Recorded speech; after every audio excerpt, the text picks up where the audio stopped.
आकाशीय बिजली की चमक से उत्पन्न हुई रोशनी में उसने सर्प और जिस डाली पर वह बैठा था उस डाली को कुतर रहे थे 2 चूहों को देखकर उसका मन कांप उठा और विचार करने लगा, यदि हाथ से डाली छूट गई तो मैं सीधा सर्प के पास जा गिरूंगा, उसके डसने से मर जाऊंगा। यदि इसी तरह बैठा रहूंगा तो चूहे डली को काट डालेंगे, फिर भी सर्प के मुंह में गिरूंगा। यही विचार कर वह चिंतित हो रहा था। उसी बरगद के वृक्ष पर एक शहद का छत्ता था, जो डाली हिलने से शहद टपकता था और शहद वैश्य के मुंह में जाता था।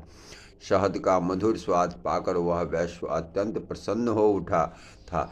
शहद का मधुर स्वाद पाकर वह वैश्य अत्यंत प्रसन्न हो उठा। हे राजन, वह शहद माया थी, उसे प्राप्त कर वह अत्यंत प्रसन्न हो रहा था। यदि वह प्रयत्न करता तो बरगद की जिस डाली पर बैठा था उसे पकड़कर ऊपर चढ़ जाता, उसके प्राण बच जाते।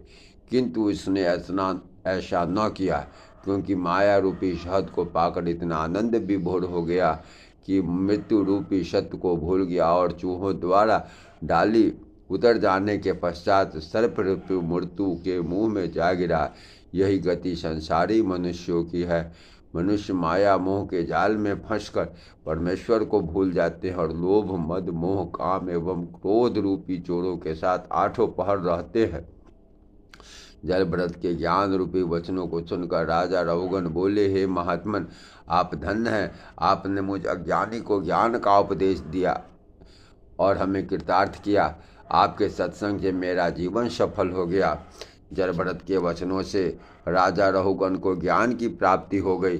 तत्पश्चात वे जलभरत के चरणों में सिर रखकर विनयपूर्वक बोले, हे महात्मन, मेरे मन से माया निकलकर दूर भाग गई है, मेरा मन विरक्त हो चुका है। यह कहकर राजा रहुगण अपनी पाल की सैनिक तथा कारों को छोड़कर वन चले गए और प्रभु श्री हरि नारायण के चरणों का ध्यान करने लगे। बहुत समय तक शुद्ध मौन और पूर्ण भक्ति से भजन करने के कारण प्रभु की कृपा प्राप्त हुई और अपने नश्वर शरीर का त्याग करके वैकुंठ धाम को चले गए।